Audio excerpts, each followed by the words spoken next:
Warning, today's Part of Prem episode contains a transfer some viewers might find distressing. Viewer discretion is advised.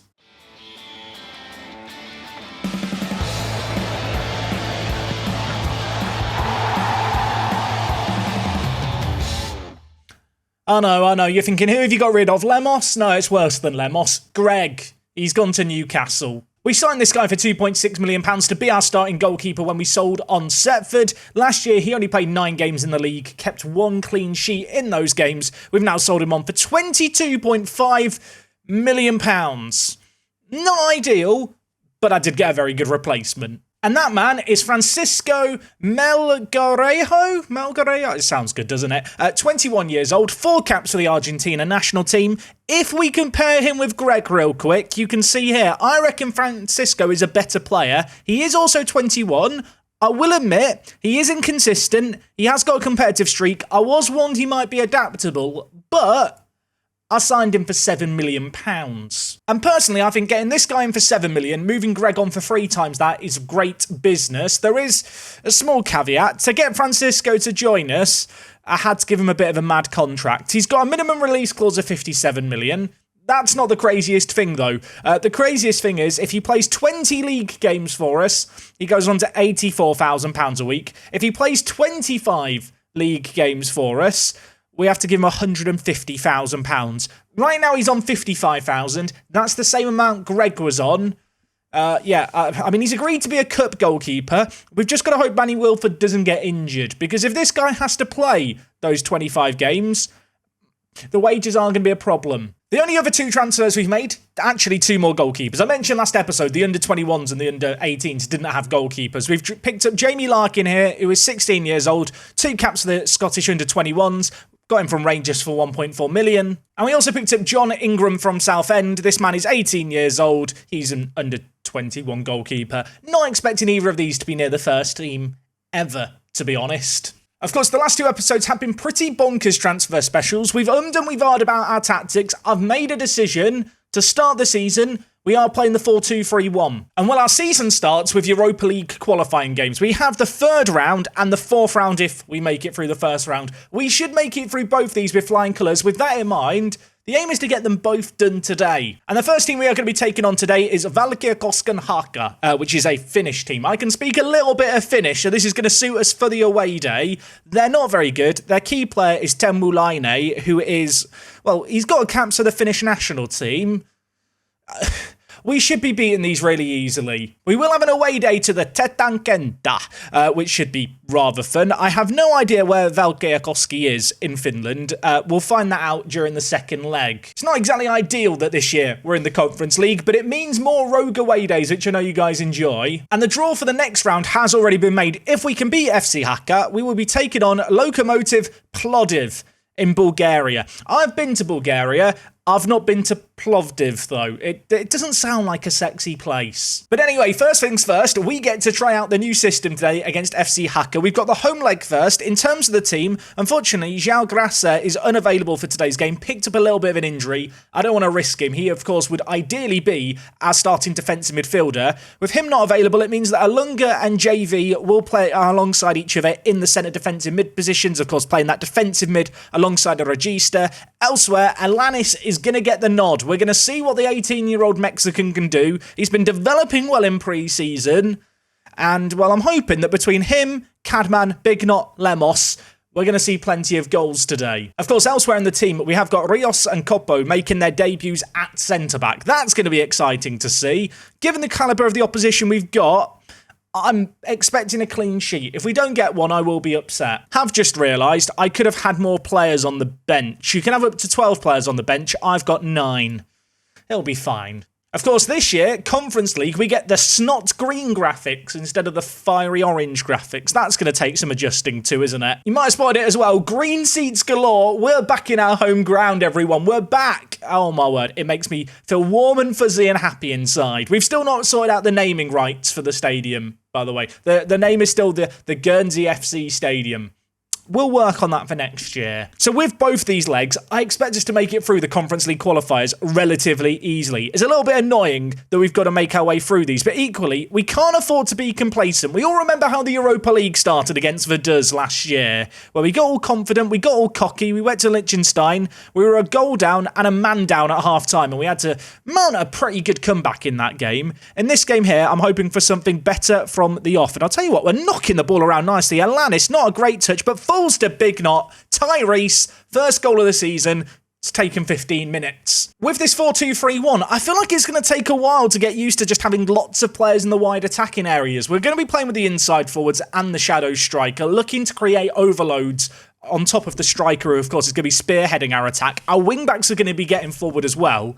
You can see it on full display there. So many men forward. And well, maybe a chance to score a set piece just a couple of minutes later. JV whip it in. Rios is there. Lautaro Rios. It's not taking him long to get his first goal, the centre-back. I've just remembered we're going to have the really annoying reverse camera here, aren't we? Or are we? No, it's fine. I take it all back. You know what? Friendship ended with Teixeira. Rios is my new best friend now. No one tell Teixeira that. I don't want him getting upset. Another set piece. JV over it. Where is Rios? Rios does have, I think, 18 jumping reach, and we very nearly saw him score again. Okay, it's JV again. I think we know what's happening with this highlight. There's Rios. He's done it again. It's 3-0. Rios is a god. He's on for a hat-trick as a centre-back. JV whipping in the ball. Rios was lurking away, and I want to describe it as a bullet header. It was just a good header, really. Just as a little reminder, Rios, 18 jumping reach, 17 bravery, 17 determination. He's going to want to get to the ball. We'll ignore the 11 heading, but he will win headers. If it gets to the last 10 minutes, would it be wrong to play him up front just to try and get him the goal? Probably. We've got a chance here. Lemos, the shadow striker, drifting into a wide area, could pull it back to Cadman, does pull it back to Cadman. That was a nice goal. Cadman set up this play with a great little through ball to Lemos. Lemos gets to the byline. You can see it, Cadman lurking away, edge the box. Lemos has the vision to see that run. And Cadman, sensational finish. There's a kickoff highlight, and there is going to come a point in this game where I start to feel bad for Hacker. We did win a pre-season game 24-0. That was against like a non-league English team. Don't think that's going to happen in this game here, but the way things are going, it could get worse for Hacker before it gets better. Of course, we have got 4 matches potentially to play today. I think the second leg of this game after the away day might be a more recappy one if it continues like this. It's 5-0, we're the baddies. It's just mean at this point. Half-time here, 5-0. Following on from that Big Knot goal, we did have a couple more highlights. Out of respect for Hacker, I've edited them out. I feel bad for them. Normally, I'm worried about complacency. It's 5-0. I don't need to worry about it here. Okay, we've got the ball on this near side. Worth noting, by the way, that Rojas has now learnt to play right back. It has kind of hit his overall ability a little bit, but he is now natural as a right fullback, which is meant he's picked it up so quickly. You know, there's the YouTubers who like learn languages in a week. He's like that with football positions. Alanis, first goal, he's a tap-in merchant. It's 6-0. But yeah, Rojas, he just learns positions in a day. Alanis, I've bigged him up a lot in pre-season. It's not the most sexy of goals for him to remember as his first goal in Guernsey colours, but they all count. There probably comes a point here where I should just rotate the team a little bit. Should we just give some other players some game time? Buyak, you can come on. Elsewhere, Alunga, you can come off. We'll bring in Grassa, and Ganino, you can come in for Rojas at right back. Let's give Ganino his debut. Set piece again. I'll tell you what, JV, little set piece demon. He's putting in. Rios has headed it against the crossbar. Cadman gets the rebound. It's 7. Okay, there is not long left in this game, I say that. It could still be a long 24 minutes, FC Hacker, as we're bringing the ball out from the back. Buyak forward to Cadman, back with Grassa, who of course is making his debut, the record transfer. Did have a little bit of a knock, but I've decided we'll give him 20 minutes in this kind of game. I think he can do it. Oh my word, Cadman, what a run. Can he finish it? Of course he can. That is his hat-trick. Matthew Cadman, the number 11, playing as an inside forward, cutting in on his right foot, and today he looked very, very good. Lemos picked him out, opens up his foot, slots into the bottom corner. It's 8. We've taken our foot off the gas a little bit for the last 20 minutes. We've shown some remorse, for lack of a better word, but it's 8-0 here. I think for the second leg, we'll make it more a recap. I don't think it deserves a full commentary. We're going to Hacker just for the away day. Guernsey, simply great. Great. Whoever wrote that headline, give him a raise. Rios won 22 headers and got 2 goals. I mean, give him some praise. Praise him like you should. Lautaro Rios. You're better than Teixeira, I've decided. I mean, when you compare him with Teixeira, he is like Teixeira's bigger brother, except he's slightly smaller and he is also 5 years younger. So we have got this second leg against FC Haka. We are going to be heading to the Tetan Kenta Stadium. No idea what to expect. No idea if Finland has good street view. We'll go find out together in a week. Went under the radar a little bit. Lemos got a hat-trick of assists in that game. I know it. Look, I know who it was against FC Haka of Finland. Still 3 assists. That's very impressive. So for today's away day, we are heading, well, east, aren't we? We're heading to Finland, and we are heading to Valkeakoski, which is, well, just south of Tampere. Yeah, Finland is a really nice country. I've been to Finland a lot. I used to date a Finn. If you want to ask for a beer in Finland, yksi olot kiitos is 1 beer, please. And when you've had too many beers, apua means help. Just don't scream that loudly in the middle of the night. As for Valkeakoski, I've never been to Valkeakoski. There's not a massive amount going on here, but I can see the stadium, which is the Tetan Kenta. I hope there's going to be street view here. I don't know what to expect. From what I can tell, Valkeakoski is just a very typical Finnish town on a lake. It looks very industrial around the ground, and also they've not got a ground stand at one end. How have these guys made it into European football? Is there street view? The answer is no. There is 1 dot. We have 1 bit of hope. Before then, can we see the stadium from the outside? I think that's the stadium there. What about if we go to this other road? Let's enter the stadium. So you've pulled off the main road. You've got the sign here. And do you get a nice look at the stadium as you drive through? Here we are. I mean, it's not a massive stadium. I thought for a second the ceiling had a chimney. No, that is definitely some factories in the distance, isn't it? It looks like these are the turnstiles to get into the ground. I'll be honest, it's not quite Old Trafford of last year in the Europa League, is it? They have got a sponsorship with Umbro, though. I can't recognise any of the other companies. Okay, moment of truth here. There is 1 dot on the pitch. There's nothing in the ground around it. This literally is our only hope. How does the stadium look? We have drone footage. Oh, my word. This looks very pretty. Where's the football stadium? Okay, it's down here. Here is the stadium. You've got lovely tennis courts behind, clay tennis courts as well. It looks like it's an all-weather pitch, which I understand why that would be a thing in Finland, but I don't like artificial turf. You know, like 3G pitches where they have the little rubber crumbs. Do you know what I mean? You find them in your shoes for weeks after you've played a football match on them. I hate them. I'll tell you what, it's a quaint stadium. Like I said, it doesn't have a stand at one end unless you count this. Is that really just some stairs with 7 rows of 6 seats? I think it is. I don't think you're getting hospitality at this ground. In terms of the surroundings, oh my word, Finland is such a beautiful country. If you've never been to Finland, you should definitely go to Finland. Look at this. This is just in August 2022. I will say, the factory here, minor eyesore. Looks a bit like Willy Wonka's chocolate factory, but does anyone else look at this and just want to play City Skylines? I know that this is a Football Manager YouTube channel. I want to go play a city builder now. Another football pitch over there. Probably the 2 football pitches in the entire area. You got tennis courts, you got a factory. I mean, we've never had a factory like this before. It could be a quarry, actually. Either way, it's a first for an away day. Since there's not a lot else to look at, I was just looking at the reviews on Google. 4.4 they've given it. That would translate to an 8.8 away day. That's too high, isn't it? I can't give this an 8.8. I realised I didn't look for parking. There is some car parking over here, and I have also just had a quick Google. Tetan Kenta means the factory field, which I think is a very apt name. Do you get a point for the name of your stadium? They've not sold out sponsorship-wise. They've just given it a name that makes sense. The Tetan Kenta, I mean, missing a stand at one end, although they've got that mini seating. There's a factory next door. Okay car parking. Beautiful surroundings. Tennis courts. 7 out of 10?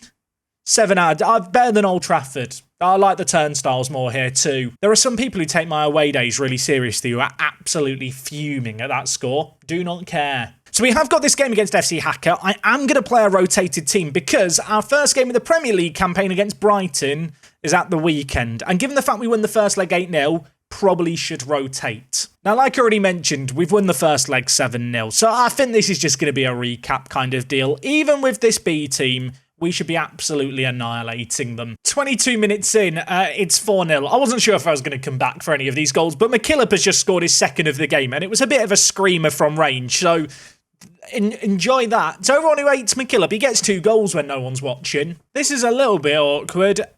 They've scored a penalty, so the B team don't get a clean sheet. We have scored 1 more since the McKillop goal. It is still 13-1 on aggregate, but they've got something to cheer about. Half-time here, 5-1. To be honest, kind of flatters us a little bit. Our XG isn't actually that amazing, especially because we did score one of our goals via a penalty, but we're doing what needs to be done. The only little bit of news is Buyak picked up an injury.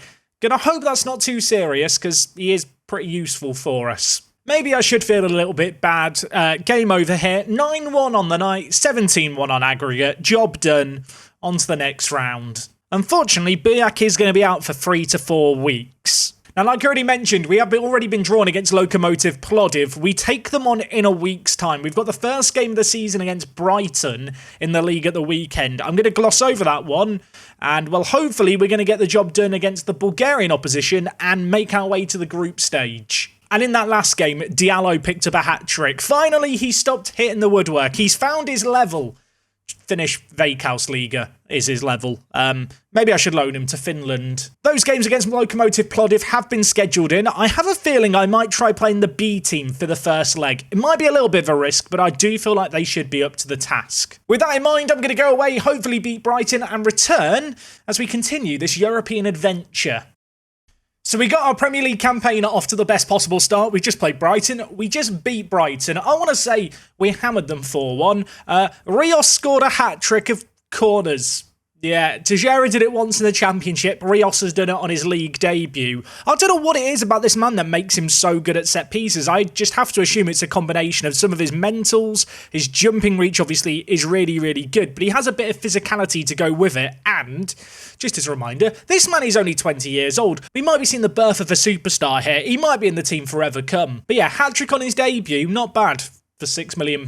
So yes, we have got this game against Lokomotiv Plovdiv. The first leg is coming up at home. After that, we do have West Ham midweek away before the away game in Bulgaria. With that in mind, I am not going to play the full strength team that just played the last game. This was the team that I used for that last match. Lemos played at striker with JV at centre attack in mid. But today, B team is playing.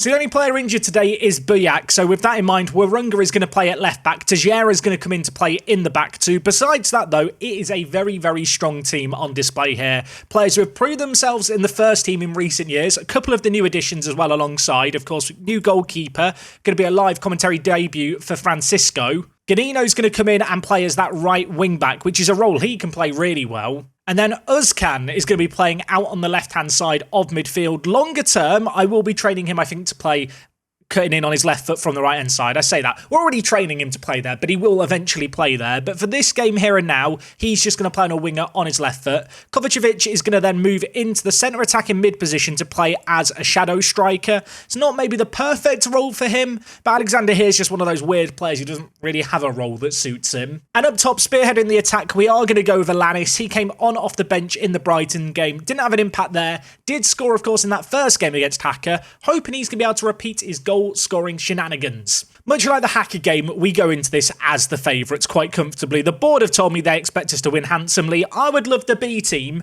to show us what they're all about. Show us a little bit of quality and show us that this 4-2-3-1 against slightly stronger opposition than Hacker can just continue to work. I must admit in the Brighton game, the fact we had to score 3 corners doesn't exactly bode well for our open play. That said, Brighton are not a bad team. We saw it against Hacker. This shape definitely creates chances, and well, it could create something early here. Pressure mounting early on. McKillop going to get to the second ball. Kovacevic turns his man, hits it. Blocked out for a corner, but, well, Rios isn't on the pitch right now to score the corner, but we've seen that we can be threatening from these. It's going to be Jaime over it. He's going to be aiming towards that back post where Florentine is. And he got 2 goals, actually, Florentine, in the second leg against Hacker. He very nearly opened up the scoring there. Another corner for us. Jaime over it, crossing it in. Florentine gets his head down to it. It's cleared away, but McKillop is going to be there to mop up the pieces. Can we get it into a dangerous area? Florentine still forward here. Ganino dinks it. Gaspar flicks it on the volley. Alexander Kovacevic, that is a ridiculous goal. It looked like a goal from a cartoon. Just everything about it. The flick on by Gaspar, the way it's set up perfectly for Kovacevic just to hit on the volley. And the finish, I mean, to be fair, the keeper's not covered himself in glory, but I don't blame the keeper for trying to dodge the ball. That was hit with ferocity. Let's watch it again. Wasn't offside. Flicked on. Bang. Have it. Less than 15 minutes into this game, we've got our first goal in this game earlier than we got it in the previous game against Hacker. It's going to be Florentine with it, laying it inside to Ganino. He plays it down to Gaspar, squared into the middle. Kovacevic goes down in a heap. Gaspar's taking the penalty. No, he's not. Alanis is taking the penalty. Get the Mexican on it. The number 9, he steps up. He's already one of my favourites. He and Cadman are going to get unjustified minutes this season. I could already tell, but that's why I believe in him. He scores from the penalty spot. It's 2-0. 2 goals early on here has really set the tempo for this game. I did and ah about whether or not to come back for these Conference League games, but I like the rogue European away days. I like seeing the Conference League graphics. It's a weirdly difficult competition, this one, to qualify for as an English club. It might be the only time we play in this competition, so we've got to be in it to win it. We've got to make it through these qualifying rounds, and it's a good chance, I suppose, to see some of the new signings, see how they get on early on, and also see the new system in play, and see Ozkan Sulla score a goal like that. That was a nice finish. Would it be rude at this point to just start chanting, "We're only here for the away days, here for the away"? It's a bit too many syllables, isn't it? Could get worse before half-time here. A 4th goal, you'd say it as game, set and match. Florentine in possession, lays it to Tejera, making a rare start today. Ball played forward, not a great bit of play. We surrender possession, but McKillop wins it back. And now with Tejera, what can he do? I'll tell you what he's going to do. He's going to lay it to Florentine, who's a bit more confident on the ball. He lays it to Jaime. Ganino on the overlap here. Dinks it in. Alanis is there. And Jaime Alanis gets his 2nd of the night. 2 minutes of added time. I mean, they're on the attack here. Maybe we have to show them a little bit of respect, or maybe we're about to hit them on the counter. Sula bringing the ball forward. Uzcan, what can he do? He's got pace. He's got Kovacic inside. Little give and go. Love that play. The winger's going to get to the byline. Put it in. Jaime Alanis gets his hat-trick. Uzcan with a little give and go with Kovacevic. And what we're seeing here, I think, is, if nothing else, the Conference League this year is going to be a tremendous opportunity to give some of our squad players lots of first-team football. Half-time, 5-0. I'm just going to get ready for the away day. I don't think we need to worry about the second leg now. Ordinarily, this would be the point in the game where I make a few changes, but I almost don't feel like I should be making changes. I'll tell you what I will do, actually. I'm going to bring in Vucevic for Jaime, just to start playing him at defensive midfielder. Give him some more minutes to pick up the regista role. Diallo isn't on the pitch for this game either. I want him to learn to play out on the left-hand side. We're training him to play there, so he'll cut in on his right foot. With that in mind, it's a chance to play him there, and then Uzcan will move out onto the right-hand side, cutting in on his left foot. He's actually picked up that position really quickly. You know things are going well when you're using this match as just a chance for players to pick up minutes in new positions we're trying to teach them in. I mean, if nothing else, it gives them a bit of experience. If nothing else, it's going to aid their development. And if there's a time to do it, it's probably when you're winning a game like this one. Alanis could have got his 4th, probably should have got his 4th. I think I'm coming to the conclusion here. I can play a full-strength team against West Ham, and for the away leg, we'll just play the B team again. The B team seem up to the task. JV over a set piece. I wouldn't mind another goal late on. Florentine should be lurking around the back post. There he is. He can't get his header on it, but McKillop, oh my word. For a second, I thought he was about to score another screamer. 5-0, job done. Bring on the away day. Little bit disappointed we didn't do anything in the second half, but I can't really blame the players for being a tad complacent. Alanis, man of the match. Things you love to see. So we have got West Ham, who have just been promoted back to the Premier League. They've got Carlos Tevez as their manager as well, which I absolutely love. We've got them this weekend. We're not going to focus on that game. We're going to come back for the game against Plovdiv. Going to do what we did with the Hacker second leg. Do the away day. Shorter recap. But hopefully, I say hopefully, we should almost certainly now make it to the Conference League group stage. Let's go make it a formality. So we are heading away from the Tetan Kenta Stadium, and we are heading to Bulgaria, which, like I already mentioned, I have actually been to Bulgaria. I went to Bulgaria as part of my old job, and Plovdiv is not where I went, but here is Plovdiv. I wasn't expecting to find it. Where is the football stadium? The stadium apparently is just called Locomotive. It's not the most imaginative of names, is it? I'm looking for somewhere with white seats. I mean, that really narrows it down, doesn't it? I found the Plovdiv Canal Rowing Base. I mean, it's not the football stadium. I found the Plovdiv Stadium. I don't think this is the right stadium. I found the stadium, everyone. Definitely didn't have to Google it to find the location. Here it is in all its glory. We'll use the term glory loosely, although it is surrounded by lots of football pitches. And there is a go-kart track next door. I'll tell you what, it's not a bad start. Go-kart tracks, lots of football pitches. Apparently there's a clothing shop called Space Jam. Yeah, apparently it's open 24 hours as well. I don't believe that. There is no way there is a clothes store in Bulgaria that is open 24 hours a day. That's not a thing. There's a volleyball hall next door, but besides that, there's not a great deal else. If that's the car park, I'm concerned. I'm saying all of this, I've not even clicked on the yellow man yet. What have we got to look at? There's one dot in the middle of the pitch. This could be really bad. This is the nearest road to the stadium. I can see the floodlights. This feels like I'm back at the beginning of Park to Prem again. If I'm not mistaken, this was the closest road. There is nothing to see here, is there? Are there any other roads nearby? There's this road here. Can we see anything from this road here? I mean, you got the entranceway. It looks impressive. I mean, while we're here, we might as well just enjoy the go-kart track. Here it is in all its glory. Something about chimneys in today's episode. I don't know what it is. Now, there's one street view dot on the stadium, but there's loads around the go-karting track. So let's just go look at what we can see from the go-karting track. We might as well inspect the condition of the track while we're here. I mean, safety doesn't seem like the number one concern. I guess the tyre barriers will do the job. Gonna be honest, if you hit this pole hard, those tyres probably aren't going to save you. I love the fact the football stadium only has one street view thing, but here on the go-karting track, I can just click and go around it. I can just go around the go-karting track instead.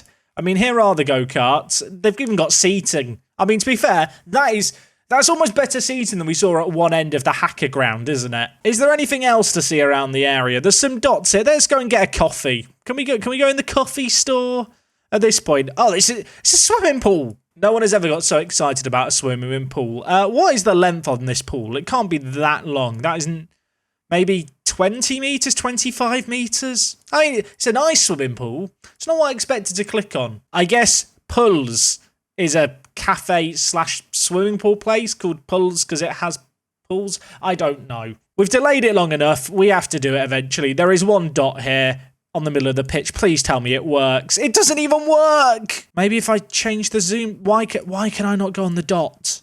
I'm dragging it on the right spot.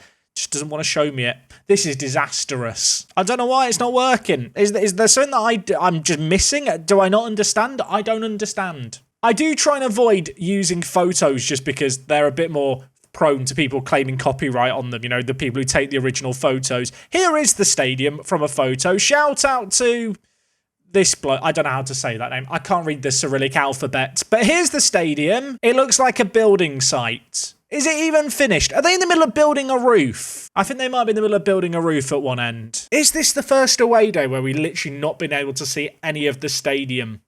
I think there was Wimborne Town that I gave 1.5 out of 10 to where we couldn't see the stadium.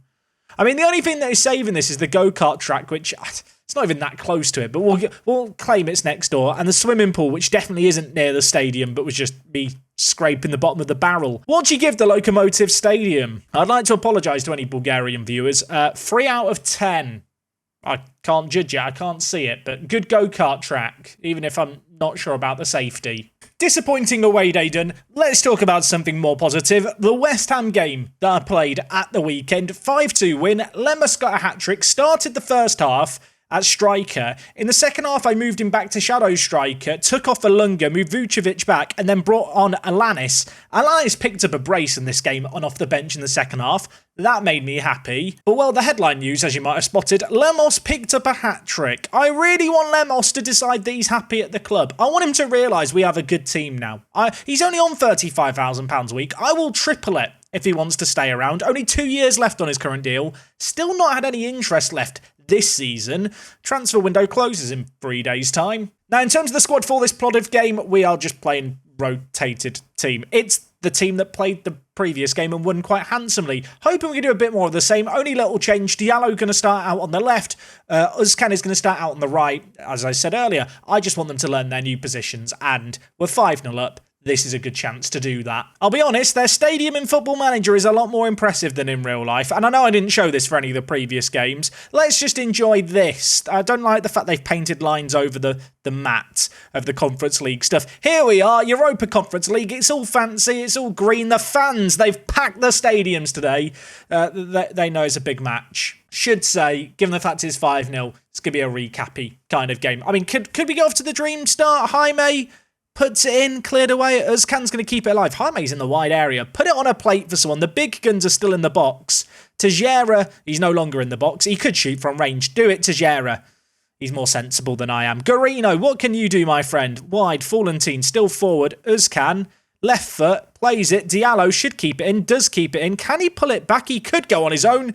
He does go on his own. It's 6-0 after 5 minutes. I'll see you at half-time. Quickly approaching half-time here, 5-0. Diallo's got 2, Kovacic has got 2. They're going to be being greedy between one another, with one of them wanting to get the hat-trick before the other. It's been one-way traffic, kind of as we expected. Full-time here at Locomotive, and, 6-0. 11-0 on aggregate. In hindsight, probably didn't need to come back for today, but we enjoyed the away days. Today is definitely one of those days where I know that people won't have watched as much of the episode potentially because of the nature of the games. I'll be honest, I didn't think we were as good as we are, but we are now into the Europa League Conference League group stage, not the Europa Conference League group stage. I wish we were in the Europa League. Now you can see the teams we've been drawn against here. We've got Lechia, we've got Kups, we've got Zelina, our affiliates as well. When it comes to these games, I don't know if I'm going to do any of them in episodes. The one I might be tempted to do is Hertha Berlin, because they are a slightly more established team, but that is a home game, so I'm not even getting an away day there. But yeah, given how this Europa League qualifying stage has gone, I think getting through the groups is kind of going to be a formality. If you've got any thoughts on it, let me know down in the comments. Did you enjoy today's episode? It was a little bit different.